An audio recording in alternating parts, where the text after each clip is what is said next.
বহুতে মোক সুধি আছিলে যে যি ISO চাৰ্টিফিকেট সেইখন বনালে আমি তাক কেনেকৈ ইউজ কৰিব পাৰোঁ তাৰে এটা প্ৰেক্টিকেল সলিউশ্যন মই আপোনালোকক দেখাব বিচাৰিছোঁ।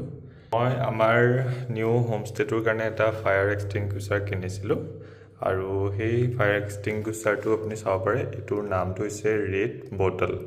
ইয়াৰ ওপৰত যিটো এইটো R আছে, ইয়াৰ মিনছ হৈছে এই নামটো এই কোম্পানীটোৱে ট্ৰেডমাৰ্ক লৈছে আৰু যিটো ৰেজিষ্টাৰ্ড হৈ গৈছে সেইকাৰণে ইয়াত R লিখা আছে আৰু যদি এপ্লাই কৰা থাকে সেইটো TM বুলি কোৱা হয়।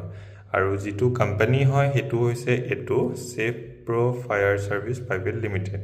তো কোম্পানীৰ নামটো বেলেগ, তেওঁৰ ব্ৰেণ্ড নেমটো বেলেগ আৰু তেওঁ যিহেতু ISO ষ্টেণ্ডাৰ্ড মেইনটেইন কৰে গতিকে তেওঁ ISO 9001-2015 চাৰ্টিফাইড কোম্পানীও হয়।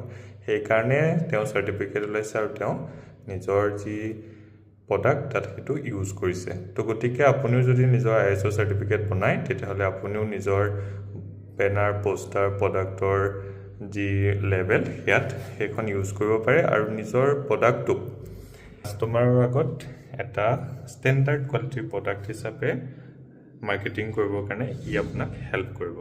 এইটোৱে হৈছে ISOৰ গুৰুত্ব। আৰু বাকী কেইখন চাৰ্টিফিকেটৰ বিষয়ে যদি জানিব বিচাৰে আপুনি মোক কমেণ্ট কৰি জনাব। মই নিশ্চয় তাৰো এটা প্ৰেক্টিকেল ভিডিঅ' আপোনালোকৰ কাৰণে লৈ আহিম। Thank U.